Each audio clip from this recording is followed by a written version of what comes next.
Another thing, brothers and sisters, I also, what's the word? Curious, not curious, shocked, maybe. Weird, maybe, looking at your profile photos.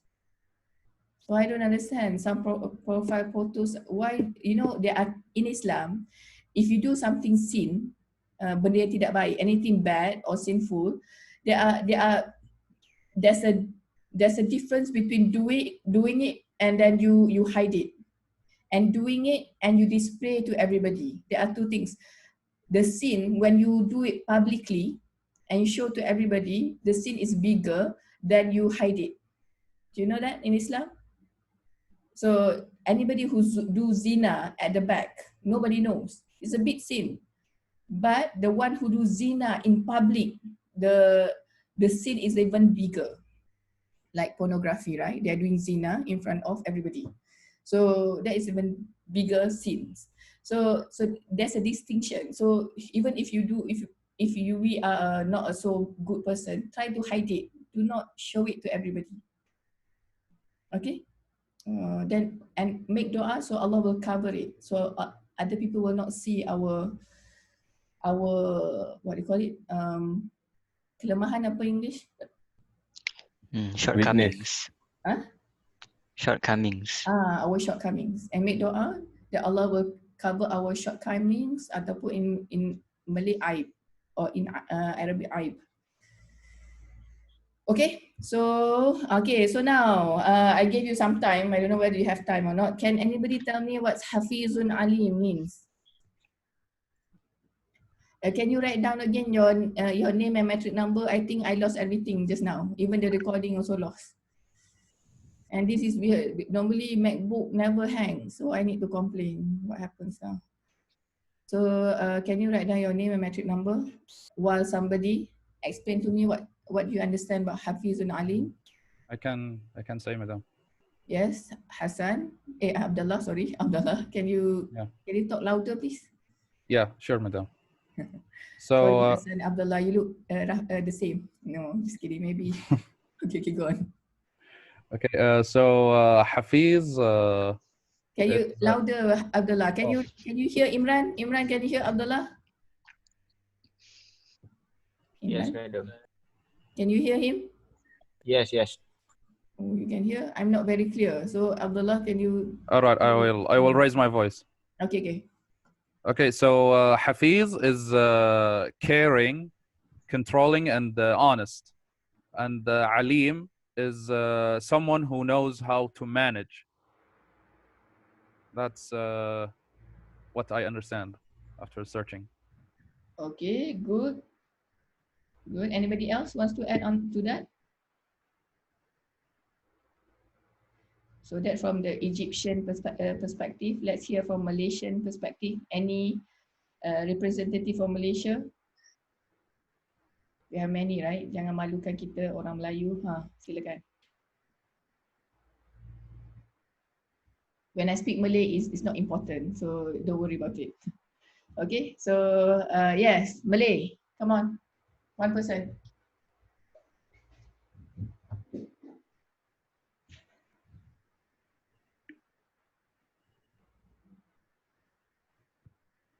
Sadiq Jamal, Aisyah Syafiqah, and Irfan Salini. Why your video is not on? If you already told me, tell me again. Saya ni ada sometimes I forgot. Sadiq, what's your video? Yeah, I mentioned to you. You mentioned to me? I'm staying with my family house, so it's quite hard sometimes to manage who's going in, who's going out from the room. People coming in and out of the room. Yes. Okay, you cannot find a place where nobody comes in and out. A corner maybe? I can, but it will not be comfortable. Okay. All right. So who wants to speak about Hafizun Alim, Malay?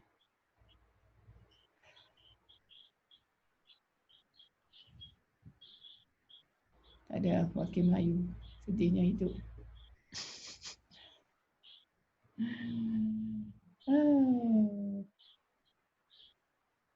Come on. I want a Malay to speak up.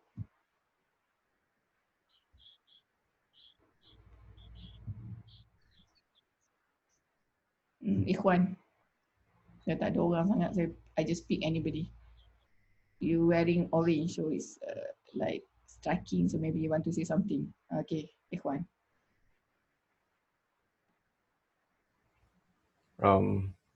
I'm still looking for the meaning apparently right now. You're still looking at it. At the meaning of searching for the meaning right now. You're still searching for the meaning. Okay. Yeah. How about the other orange, Amirul Faris? Our other orange. I don't know about Hafiz, but maybe alim means someone that's knowledgeable. Yeah. Who studies, who knows, who have And- knowledge. Right. Okay. Okay. I think I asked Hafiz. and find out before. Hafiz yeah. Ali. So yes, it means, oh, did you see my screen or no? No, yeah. So I better show my screen. I thought you can see my screen now. Bismillahirrahmanirrahim. Cannot. Let's try again.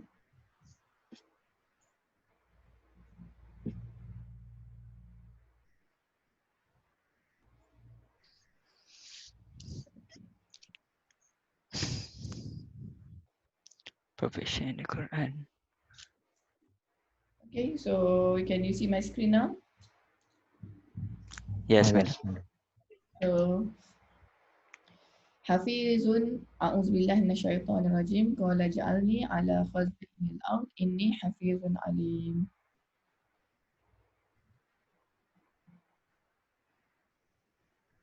I see people entering.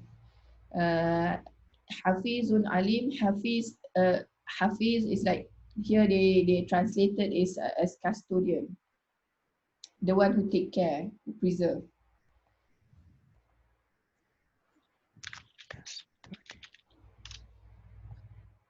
Okay, custodian. Alim with knowledge or skill or expertise.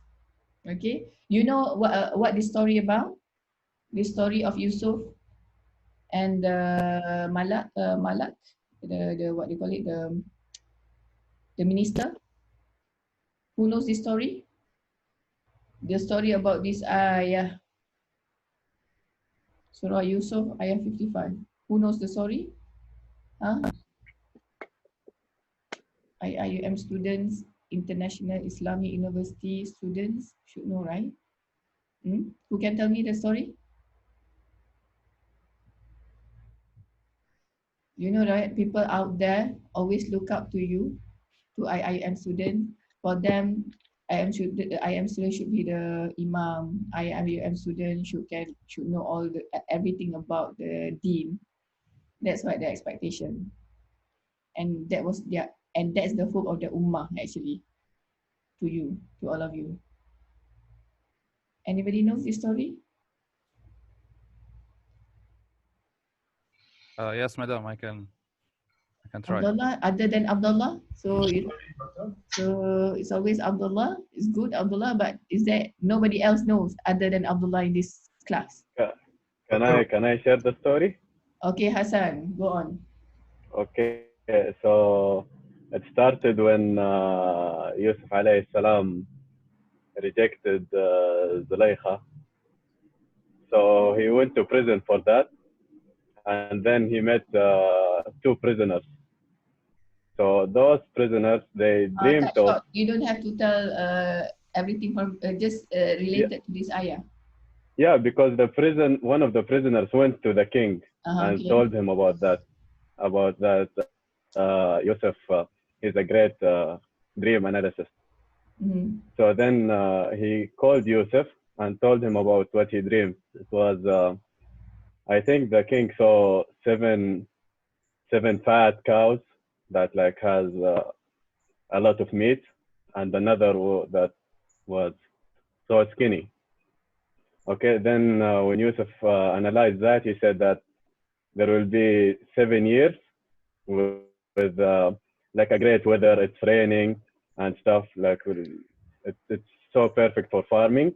And another 7 years that's so dry and something like that.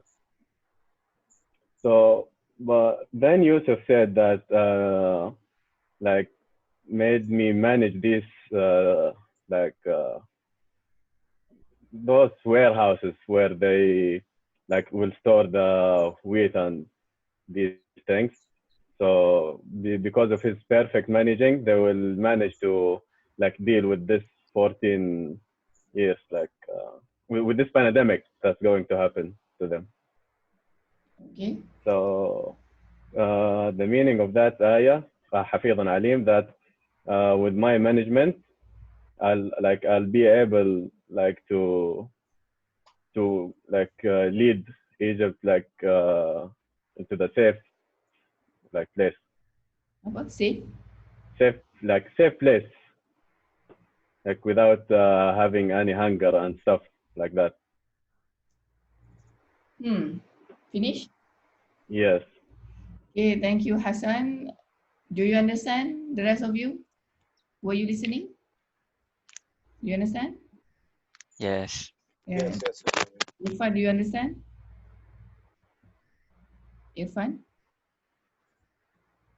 Yes? Yes, madam.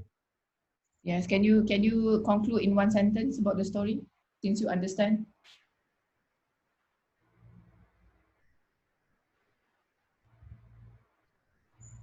You were listening, right? So just conclude in one sentence.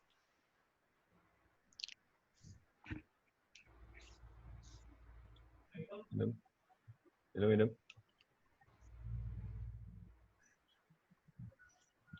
Hello. I'm waiting. Cannot hear you. No, actually, I don't really understand. I cannot hear you. Talk louder. I think my connection is not that good because it tells here is my bandwidth is so It's okay. slow. I can hear you now. Okay. Can you tell us what's the conclusion?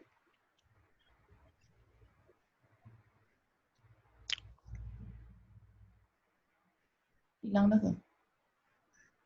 Mana dia tadi? It's gone? Is he gone? Okay, Sabah, can you tell me? Can you tell everybody what you understand in one sentence, roughly? I think that Yusuf alayhi salam,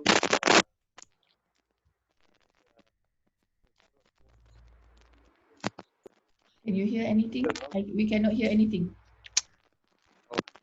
No, I can't hear him.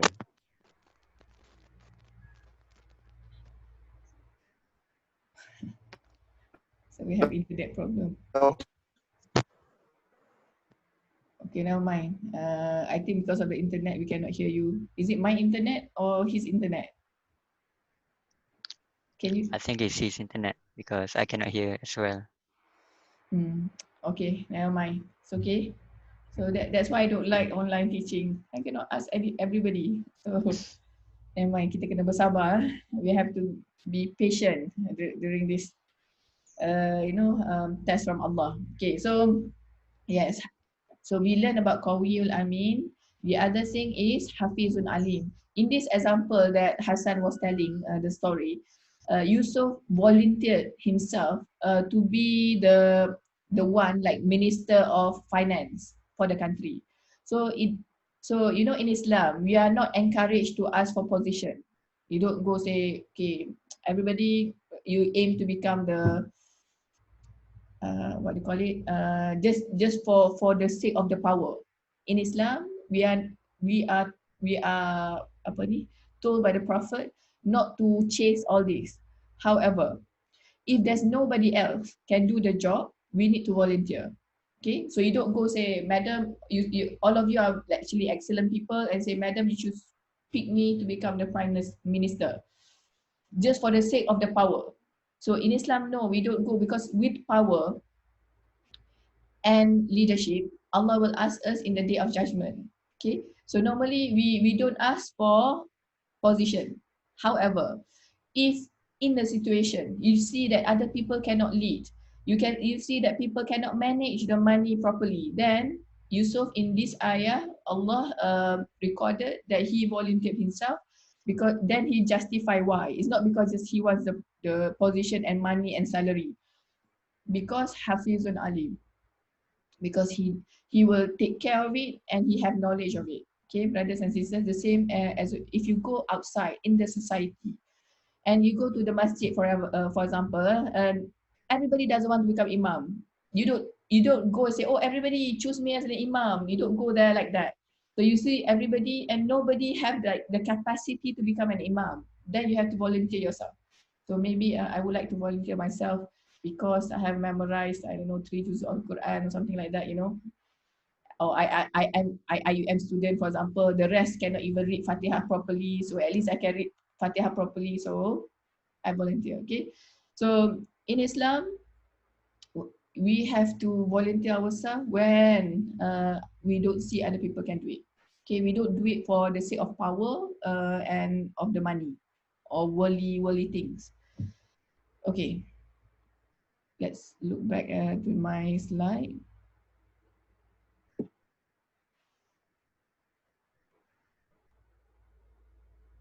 Alamak, I can sini lagi. Let me do it again.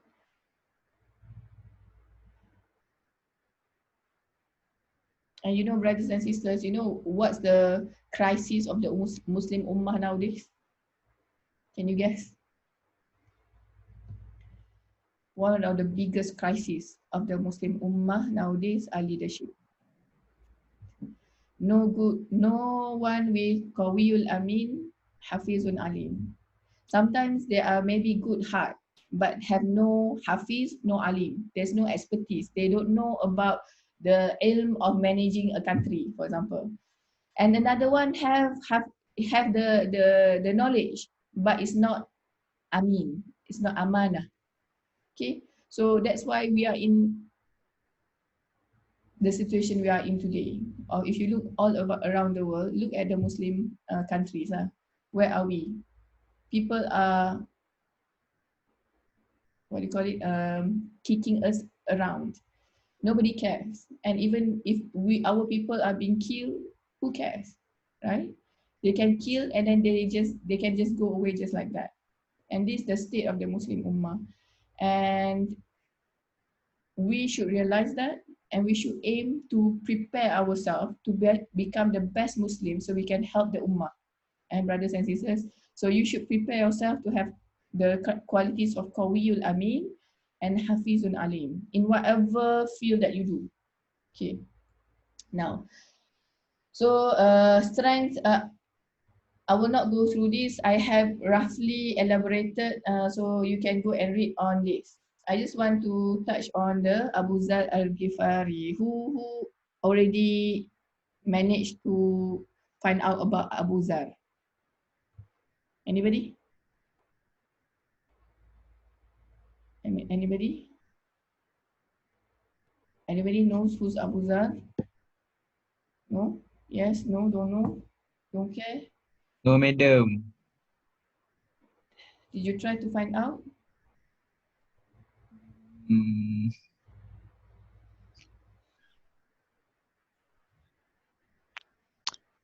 No? It says here someone who is very zuhud, Okay. that scared of wealth. Scared of wealth? Yeah. Okay. So there's some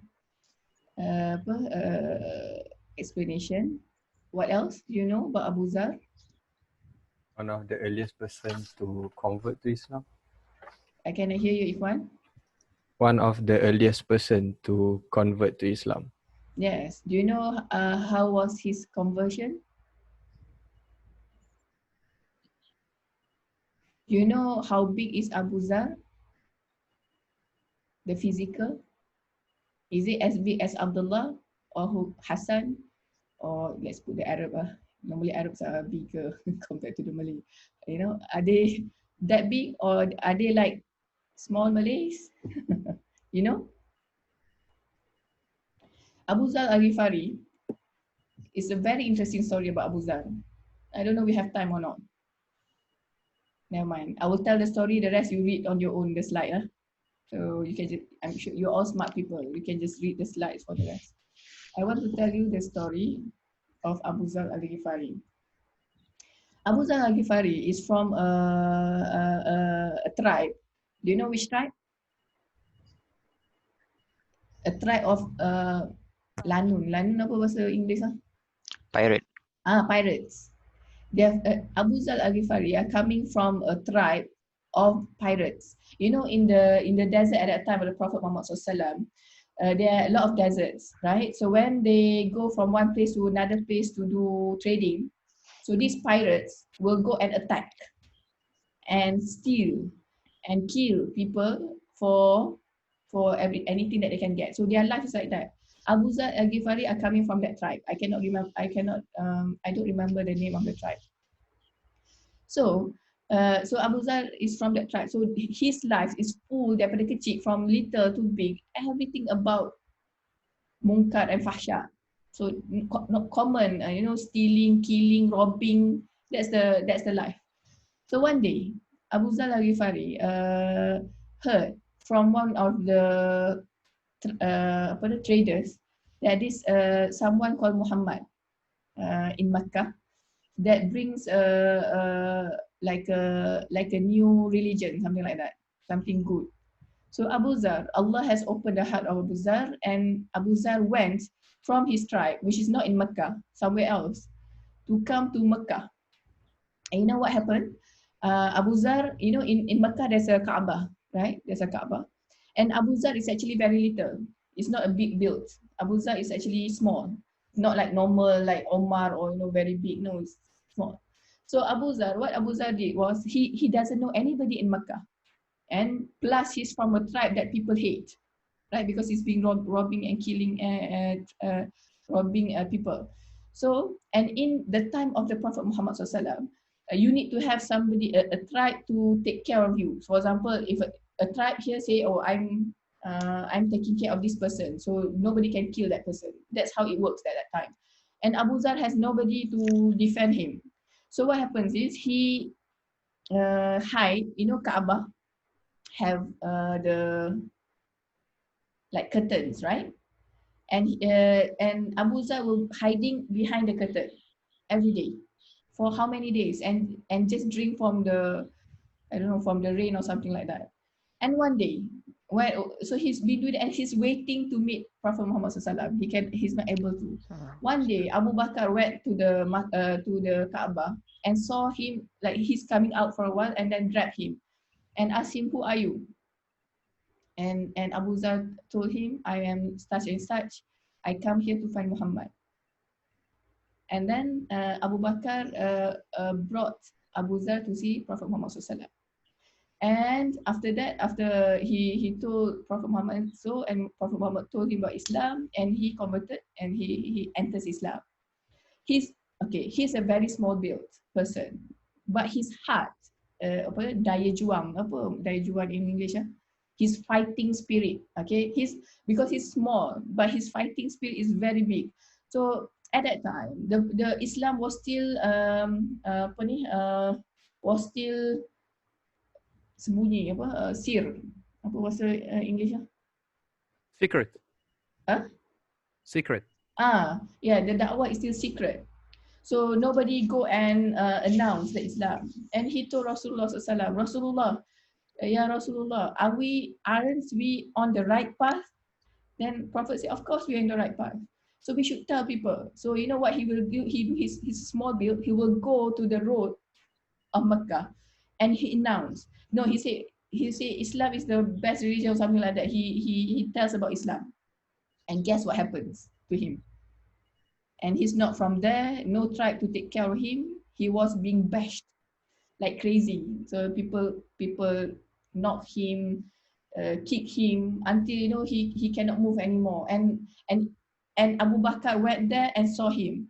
So and Abu Bakar carried him back to the Prophet. If not, he will be dead, kicked and punched and brutalized by the mushrikun. Then he will go back to the Prophet Muhammad. Then after he was okay again, he asked the Prophet, Ya Rasulullah, aren't we on the right path?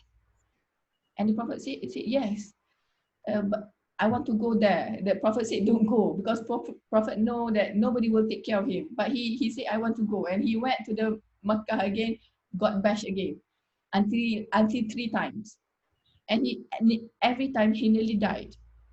And after the 3rd time, Rasulullah SAW knows about his spirit, and also said, okay, Abu Zar, you go back to your tribe and go do da'wah there.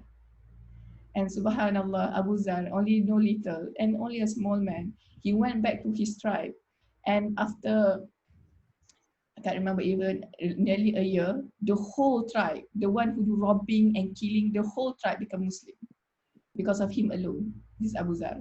And then not only that, there's another tribe who are doing robbing and killing, also become Muslims because of him. So this is the story of Abu Zar. So it's an amazing story. And why this hadith? Okay, let's go back to this hadith.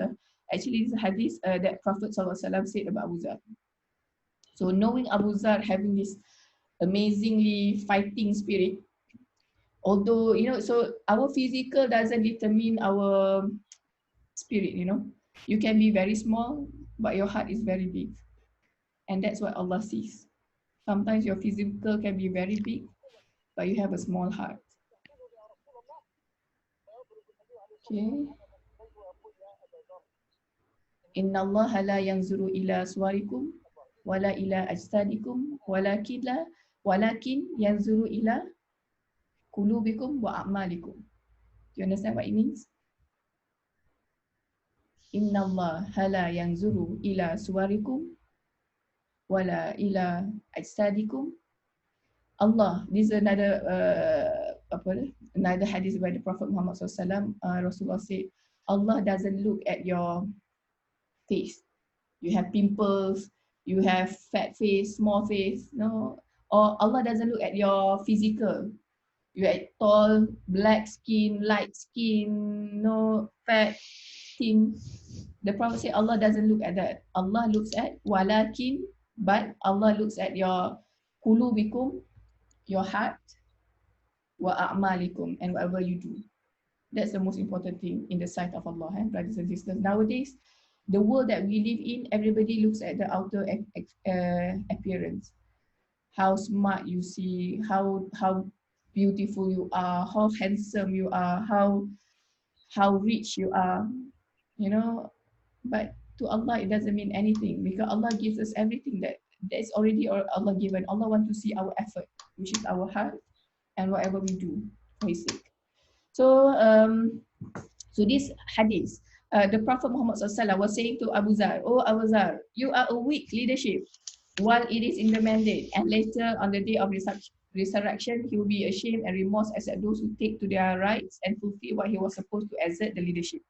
So when I first heard about this hadith, I was shocked. Why Rasulullah SAW said to Abu Zar he's a weak leadership? Anybody knows why? He's small. Because he's small? No, Allah doesn't look whether you are small or you're, you know, and Rasulullah was really angry at the Sahaba who make a joke on who's the name of the Sahaba who do a lot of tafsir? Abdullah, what's his name? You know the Sahaba who knows a lot of tafsir of the Quran. Osman. Huh? Bukan Osman. No, Osman. Is the name? Nobody can help me? Okay. Abu Hurairah. Not Abu Hurairah. I cannot remember. But there's a Sahaba who was actually very small, but he's very good in Quran and tafsir. And the Sahaba are making fun of him because his legs were small. And Rasulullah was really angry until his face became red. So in Islam, we never mock or make a joke of a person because of the physical. Never, ever. So you shouldn't laugh at your friends wearing anything or having with a physical body. It's common, right? For us to laugh. When people speak wrongly, we laugh. That's not Islam. So yes. So why the Prophet Muhammad say Abu Zar a weak leadership? Anybody can help to guess?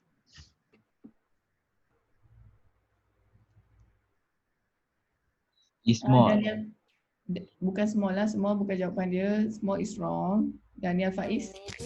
Maybe about the Apa? way how Somebody speaking? Masturina, yes. maybe about the way on how he translate the Islam, or Can you the speak way how louder he- please? Can everybody, semua orang dengar ke? No. No, I think maybe I have the hearing problem, but I think not me. Everybody can hear. maybe about how he translate the Islam, on how he preach the Islam. He creates. He preached the Islam. He creates. Preach. Preach. How he preach Islam. So how so how did he? What about his preaching that the Prophet then linked to weak leadership? How? Maybe the way on him. You need to speak louder, sister. Penat saya tanya banyak kali. Louder. Ya, teruslah. Is it because he chose to live in like isolation? Isolation, okay. Can you explain more? No, because I think I remember like he asked Usman radiallahu anhu for like a permission to live in a smaller village or something like that. I'm not actually sure. He Where's wanted your to video, isolate himself. Aiman? Where's your video? Oh, sorry, I didn't notice. Why I will kick you out next time. You don't have your video on, right? So,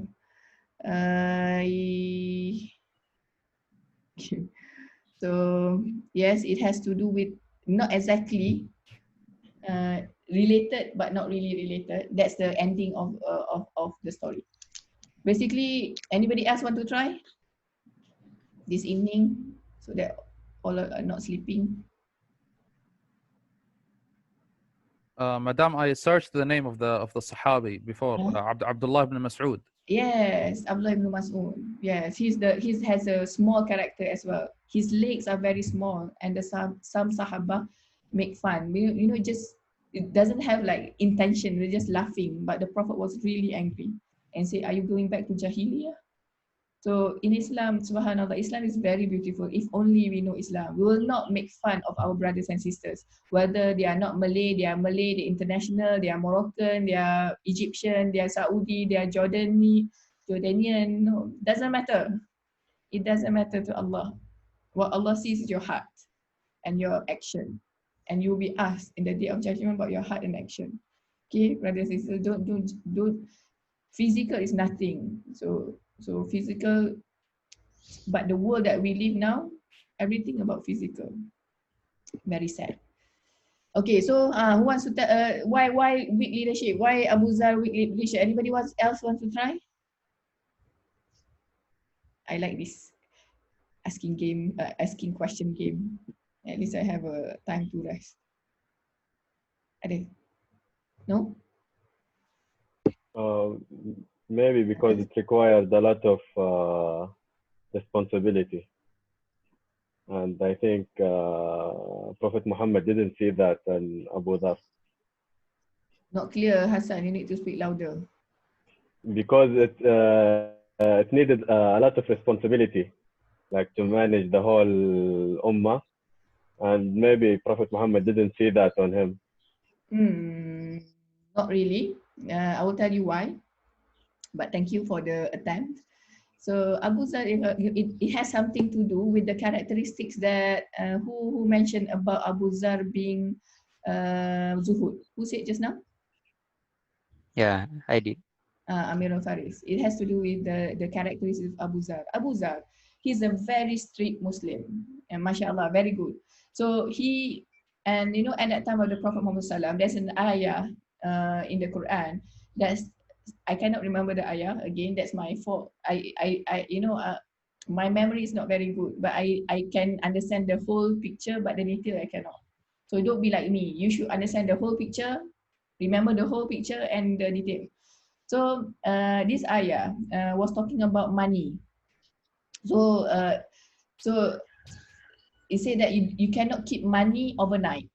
So there's an ayah on that.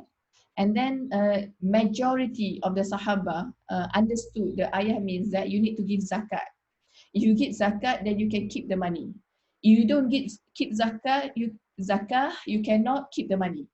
That's the majority of the Sahaba. But Abu Zar, the way he understood the ayah, it means he understood you cannot keep any money at all before you sleep. So every night, he will spend all his money. He will give for charity. He will not have anything in the bank even. So this is, and he believed that it shouldn't be like that. It should be like that. And the Prophet doesn't say anything. The Prophet, that it means that when the Prophet keep quiet, it means that Abu Zar is correct. The other Sahabat is also correct. So when that happens, Abu Zar is taking a very strict stand on Islamic rulings. So that's why he's a weak leadership, because Prophet said if he become the leaders, he will make difficulty to the people under his leadership. So that's the reason. So it's not because he's not good. So I said, MashaAllah, subhanallah, you know, amazing how Prophet knows Abu Zar. So not because he's not capable of being a leader. He can fight anybody. But because his strict understanding of Islam, Prophet worry it will be heavy on the people under him. And then, okay, after this, go and read about how Abu Zar died. That's how Abu Zar died have relation to what the Chowdhury Ayman was saying. Beautiful. How he died, also beautiful story. So go and read about Abu Zar al-Ghifari. Okay. So now let's go back to my screen.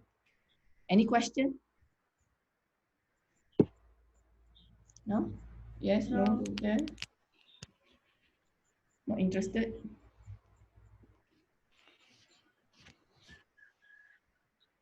So, you know, brothers and sisters, sometimes you can be a very good Muslim, but you'll be a weak leader.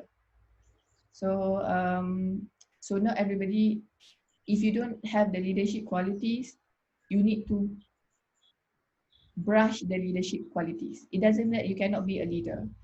Okay? Everybody are born to be a leader, but to what extent? If you want to be a leader for your country, for your district or for your society, go and learn the skills. There are leadership skills that you can learn to make you a strong leader, inshallah. And we should be leaders. Nowadays, we cannot hope other people who don't understand Islam to become leader.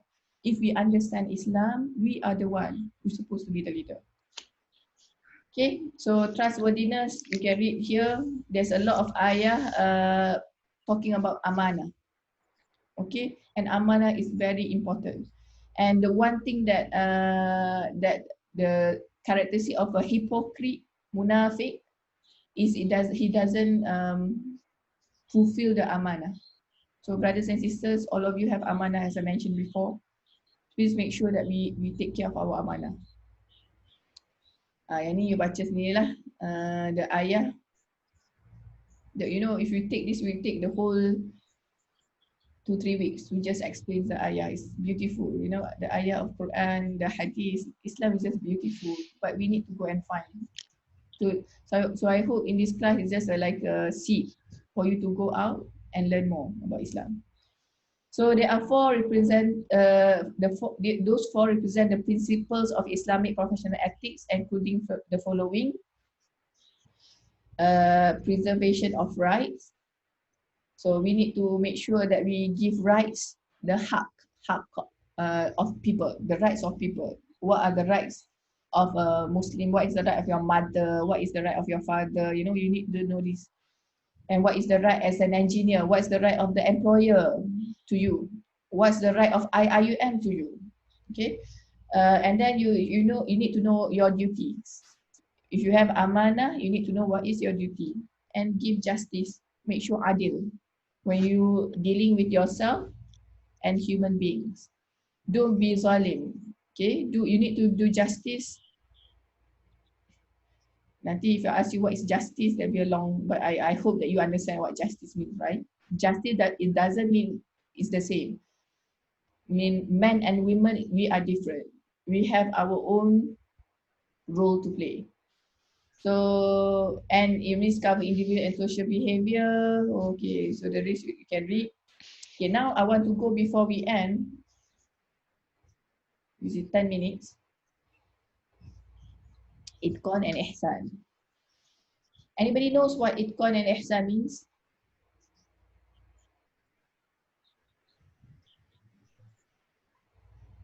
Itqan, I think it means to do something in its best way and to make sure that it's done the way God will accept and like it.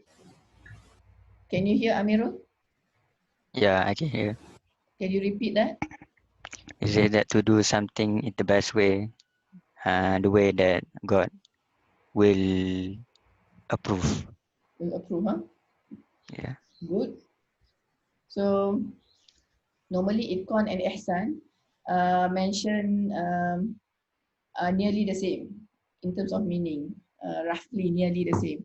So, and this is one of the most important characteristics of a Muslim, which many forgotten nowadays. Okay, normally when we say a Muslim, it's okay lah. We Muslim, we do.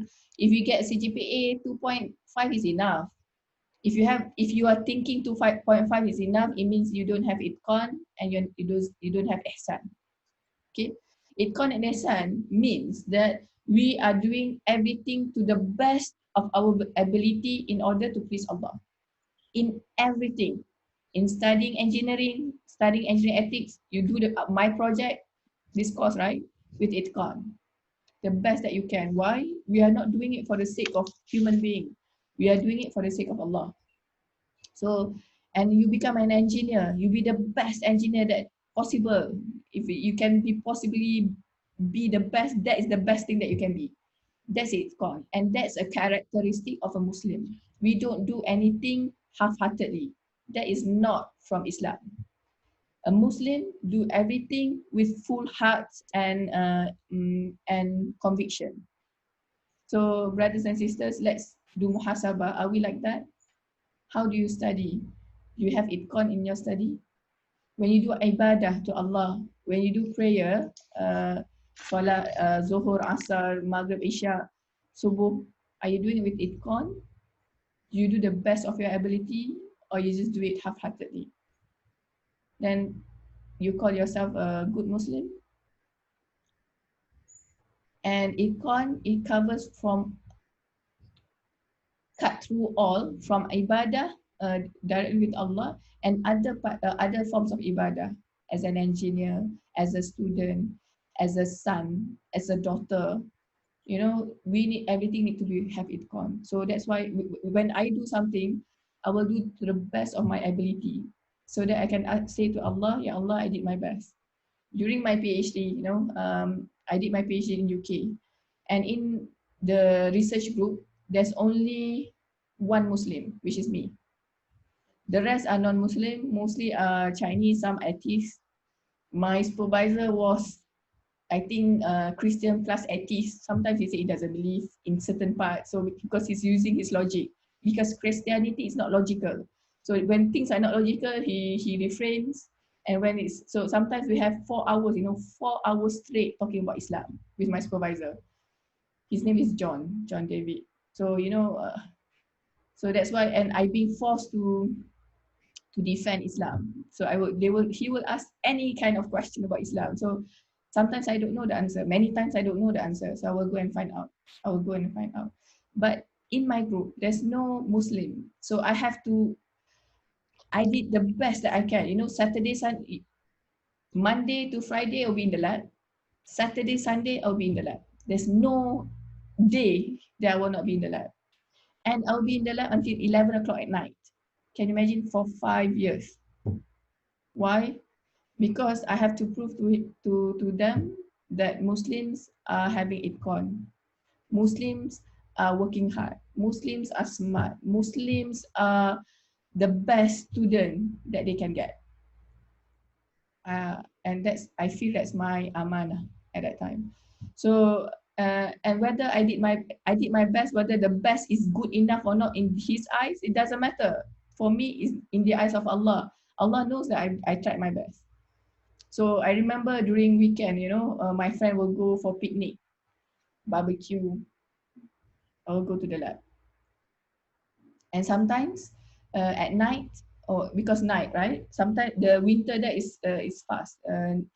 So normally 5 o'clock already Isha, 5 o'clock in the evening. So my friend will gather to read, Surah Yasin at my friend's house. I will go, but I will bring my lab books with me, and my supervisor will call me, and I say to my friend, so wait a second, can I go to that room? So I'll go to that room and discuss about the lab results with him, and when he's happy, I will go back reciting my Yasin. And that's Itqan, brothers and sisters. When you do something, you do to the best of your ability. Why? Because Allah ordains you to do that. Allah asks you to do that, and that is a Muslim. So if you call nowadays, if you say Muslim, Muslim, the one who do things like half-heartedly, don't care about things, have no quality. This is what normally people associated with Muslims. And we are to be blamed. And Allah will ask you. So I don't want Allah to blame me in the day of judgment. I will try my best. And you, brothers and sisters, you also be asked. So whatever you do, whether it's about dunya or akhirah, it has to be with itqan and ihsan, as if Allah is seeing you. When Allah sees you, the one who created the universe and all the galaxies sees you, how can you give second rated to Allah? Am I right or wrong? Yes, right? Yeah, you're right. So this to itqan and ihsan alone is motivation for everything, to be the best that you can be in this world and hereafter. And may Allah accept our deed, inshallah. Okay, so basically you can read all the dalil about itqan. There's in the Sunnah, there's Hadith, Bukhari, Muslim. It's all in the slides. I won't cover it. You're all smart people, you can read. But the most important, you understand what it is and implement in your life. That's the most important thing. Huh? Okay, any question before we end? No? If you yawn, you're supposed to cover your mouth because shaitan will enter your mouth. There's a hadith about that. You know that, right? There's a hadith of the Prophet Muhammad SAW says, if you yawn, you are sleepy, you're supposed to cover your mouth because shaitan will enter your mouth. That's a hadith from the Prophet. I'm not joking. So for me, I cannot see people yawning and not covering the mouth. My brothers, my husband, I would scold them, say, cover your mouth because shaitan will enter. Okay, any question? No? No, madam. All right, if no, I will give you the link, inshallah, for you to submit your proposal. I think if the sooner I will give a deadline soon, so that I think most probably, normally from last semster's experience, the first proposal is very bad normally. So maybe there's a second round. So I will give a very short due date. Try to do your best. If you are good, if it's already good, then no problem. But normally students that don't know how to write a good proposal. So I will advise you accordingly. Right. So can we have a brother to close the class? To make dua for the class? Make dua for the ummah. You know what's happening in Azerbaijan now, right? Yes, no, okay. Azerbaijan. No? I have a master student before from Azerbaijan. His name was Sabuhi Ganiyev. The first time I met somebody from Azerbaijan, I didn't even know there's a country called Azerbaijan before. And then I emailed him yesterday asking how's everything. So it's a tough time for Azerbaijan and many Muslim countries. So let's make dua for all of them. Okay, so who will have the honor of reciting doa for today? Before we end, a brother that will be the leader of the ummah, inshallah, who never recited before.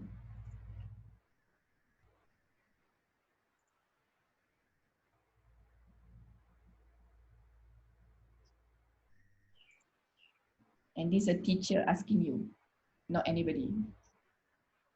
Just reminding if you forget that I'm a teacher.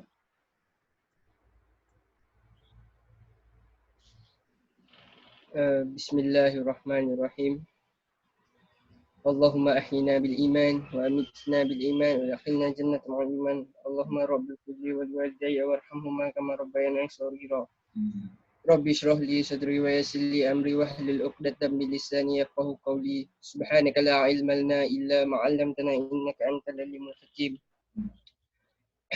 اللهم ربنا آتنا من لدنك رحمة وهيئ لنا من أمرنا رشدا اللهم ربنا آتنا في الدنيا حسنة وفي الآخرة حسنة وقنا عذاب النار صلى الله على سيدنا محمد وعلى آله وصحبه وسلم والحمد لله رب العالمين.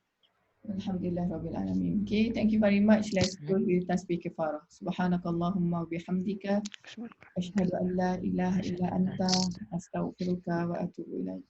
Okay, insyaAllah see you next week. Okay, Assalamualaikum warahmatullahi wabarakatuh. Waalaikumsalam. Assalamualaikum.